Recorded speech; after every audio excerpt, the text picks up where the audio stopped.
अब गांधीवाद और नेहरूवाद का जुमला नहीं चलेगा, बल्कि काम करना पड़ेगा। अब समाजवाद लोहियावाद का जुमला नहीं चलेगा, अब आपको काम करना पड़ेगा। क्यों? क्योंकि जेनजी जाग चुका है, जेनजी सवाल कर रहा है, जेनजी पूछ रहा है कि भारत में जितना घूसखोरी कमीशनखोरी है इतनी पूरी दुनिया में क्यों नहीं है। जेनजी कह रहा है कि भारत में इतनी मिलावटखोरी, इतनी कालाबाजारी, इतनी नशा तस्करी, इतनी मानव तस्करी है, पूरी दुनिया में तो नहीं है। तो कर क्या रही हैं पॉलिटिकल पार्टियां, क्या कर रहे हैं सांसद विधायक? जेनजी पूछना शुरू कर चुका है।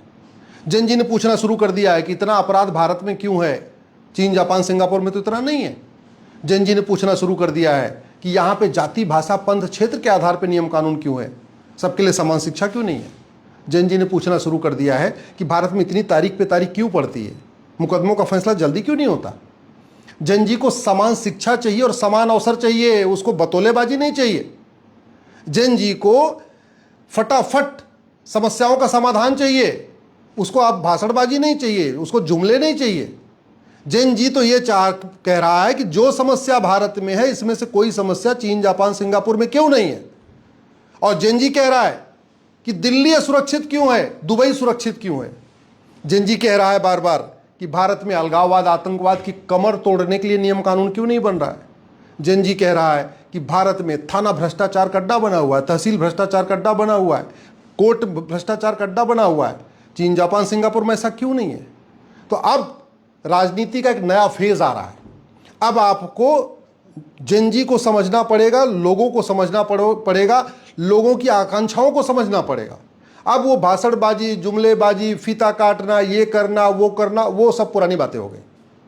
अब तो एक एक समस्या, ये जो अखबार में समस्या निकल रही है ना, इसकी रूट काज एनालिसिस करके इमीडिएटली सोल्यूशन देना पड़ेगा। जेनजी हर चीज की तुलना अमेरिका से कर रहा है, चीन से कर रहा है, जापान से कर रहा है, सिंगापुर से, क्योंकि उसके फोन में है।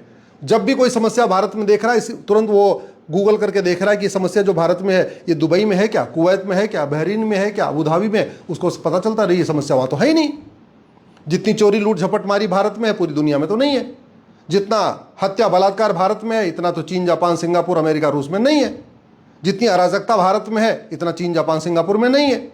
जिस तरीके से यहाँ लोग दूसरे की जमीन पर कब्जा कर लेते हैं चीन जापान सिंगापुर में तो नहीं है। तो अब जो नेक्स्ट जनरेशन है, जो यंग जनरेशन है, जिसको हम जेनजी कह रहे हैं, वो ये कह रहा है कि यहाँ पे इतनी बतौलेबाजी होती, इतनी भाषणबाजी होती, इतना तूतू में होता है, इतना आरोप प्रत्यारोप होता है, रोज प्रेस कॉन्फ्रेंस होती है, रोज सेमिनार होते हैं, रोज कॉन्क्लेव होते हैं, समस्या क्यों नहीं ठीक हो रही है। मैं फिर से कह रहा हूँ, जेनजी को समझिए, वो अब पुरानी चीज़ों से ऊपर उठ गया, उसका दिमाग एकदम वैज्ञानिक रूप से काम कर रहा है, उसके अंदर एक साइंटिफिक टेम्पर डेवलप हो चुका है। अब वो बाकी चीज़ों में नहीं जाएगा, भावनाओं में नहीं जाएगा, वो सीधे सीधे आंकड़े देखेगा। वो तो ये देख रहा है कि भारत में थाने में ईमानदार अभी भी जाने से डरते हैं, जबकि गुंडे बदमाश थाने में बैठे रहते हैं। वो ये देख रहा है, वो ये देख रहा है कि हमारे सांसद विधायक में कितने प्रतिशत अपराधी हैं। अब जेनजी ये कह रहा है कि ये गुंडे बदमाशों को पार्षद प्रधान बनने की छूट क्यों दी जा रही है। जेनजी अब ये कह रहा है कि गुंडे बदमाश सांसद विधायक क्यों बन रहे हैं, नियम कानून क्यों नहीं बदला जा रहा है, इलेक्शन रिफॉर्म क्यों नहीं हो रहा है, पुलिस रिफॉर्म क्यों नहीं हो रहा है, जुडिशियल रिफॉर्म क्यों नहीं हो रहा है, टैक्स रिफॉर्म क्यों नहीं हो रहा है। जेनजी ये कह रहा है कि एजुकेशन रिफॉर्म क्यों नहीं हो रहा है, हेल्थ केयर रिफॉर्म क्यों नहीं हो रहा है। मेरा मानना है एक नया फेज आ रहा है, इसको जितना जल्दी हम समझ लेंगे उतना अच्छा है। और अब ये संसद विधानसभा, अब वहाँ पे तालियां बजाने की बजाय हमें चिंतन करना पड़ेगा। अब संसद विधानसभा में शेरो शायरी करने की बजाय नियम कानून सिस्टम पे चर्चा करना पड़ेगा।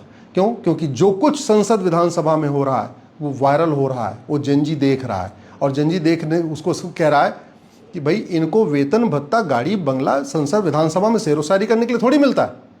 वेतन भत्ता गाड़ी बंगला संसद विधानसभा का बाइकआउट करने के लिए भी नहीं मिलता। वेतन भत्ता गाड़ी बंगला free air ticket, free rail ticket, जो कुछ मिल रहा है ये संसद विधानसभा में काम करने के लिए मिल रहा है। और जब तक अनपढ़ अनाड़ी गंवार गुंडे मवाली बदमाश पार्षद प्रधान बनते रहेंगे, सांसद विधायक बनते रहेंगे, तब तक बदलाव कैसे आएगा। इसलिए सरकार से निवेदन है, अब कंक्रीट रिफॉर्म करें।